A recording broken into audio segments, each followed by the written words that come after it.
Welcome to The Explainer, everyone. I am absolutely thrilled to have you here today because we're going to do something highly practical. We are taking what is, honestly, a pretty dense administrative letter, and we're transforming it into a clear, easy-to-digest playbook for Academic Heights School. Whether you're a brand new parent trying to learn the ropes or you're a returning family who just needs a quick refresher, this explainer is designed to give you exactly what you need to know. Zero fluff. We're breaking down the rules, the expectations, and the core philosophy that drives how this whole place operates. We're kicking things off right at the top with a direct quote from the school's leadership. Dear parent and children, this is Himasagar, Director of Academic Heights School. We request you to kindly listen to all the guidelines and understand them. Right away, this sets the tone, doesn't it? It's a tone that points to a very intentional, highly structured approach. The administration isn't just tossing out casual suggestions here. They're laying down a specific framework for success, and they're asking for a real commitment from both parents and kids to actually understand it before the doors even open. Okay, let's dive into this playbook. Here's exactly what we're covering today. 1. The 4 pillars of education. 2. Academics and assessments. 3. Language and expression. 4. Safety and daily rules. And finally, 5. The socio-emotional partnership. Starting with Section 1, the 4 pillars of education, which really makes up the AHPS philosophy.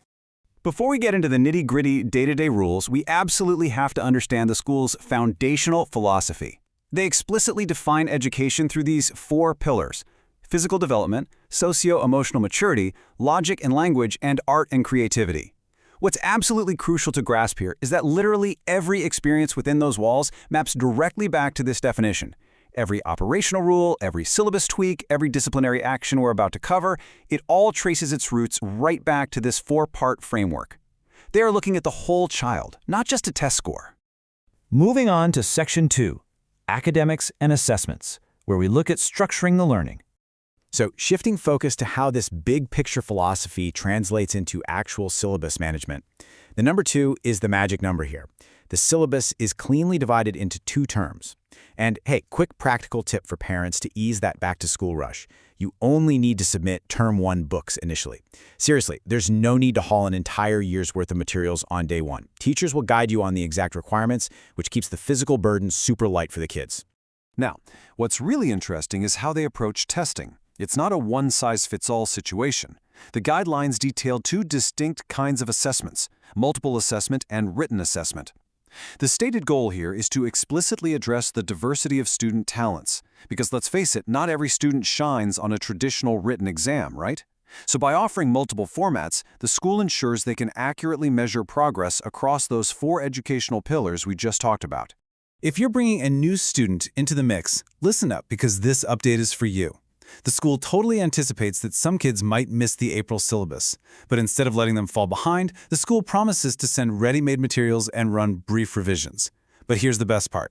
To completely remove any undue burden on a new child, Assessment 1 is only going to cover the syllabus that was actually taught to them. It's a remarkably fair approach that prioritizes actual learning over penalization. Next up is Section 3, Language and Expression, focusing on building communication.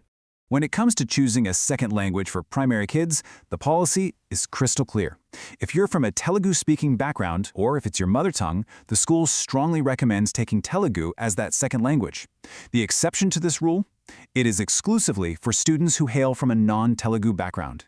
It's just a straightforward, practical binary that helps parents make an immediate decision on their child's language track. Now, regarding English communication, they emphasize that fluency isn't just built in a textbook, right? The administration explicitly states that you should never miss house activities because they are crucial for developing English skills. Plus, active participation with subject teachers is considered vital. Basically, they're treating these activities like active language labs, which makes participating absolutely non-negotiable if students want to hit their communication goals. That brings us to Section 4, Safety and Daily Rules, which is basically our operational checklist. Let's look at how this massive priority on well-being builds into their discipline protocol. There is an absolute zero-tolerance policy on violent behavior. No exceptions. If a child is involved in violence, there's a clear 3-step escalation process. Step 1, the child is counseled by facilitators. Step 2, if it keeps happening, they're counseled by the principal. And Step 3, if it is repeated again, the child undergoes reflective isolation. It's highly transparent, so parents know exactly how discipline goes down. So the crucial point is that all this high-level philosophy only works if the daily basics are mastered. The school requires parents to drill these fundamental rules, form a line, speak only in English on campus, and always use a dustbin. From an operational standpoint, parents, you've got to drop off kids on time in the morning, be aware that absolutely no half-day permissions are allowed, and make sure your child is never a homework defaulter. These daily disciplines are literally the glue that makes the holistic environment possible. And this next rule brilliantly illustrates the school's commitment to its academic culture, even when it's time to celebrate. We all know school birthdays can turn into a massive sugar rush. But at Academic Heights, the rule is simple. On birthdays, bring books for distribution, and absolutely no chocolates are allowed. It is such a fascinating choice that completely flips a traditional party into an act of intellectual sharing. Finally, we hit Section 5, the socio-emotional partnership, looking at your role as a parent. This final section is arguably the most demanding part of the entire playbook.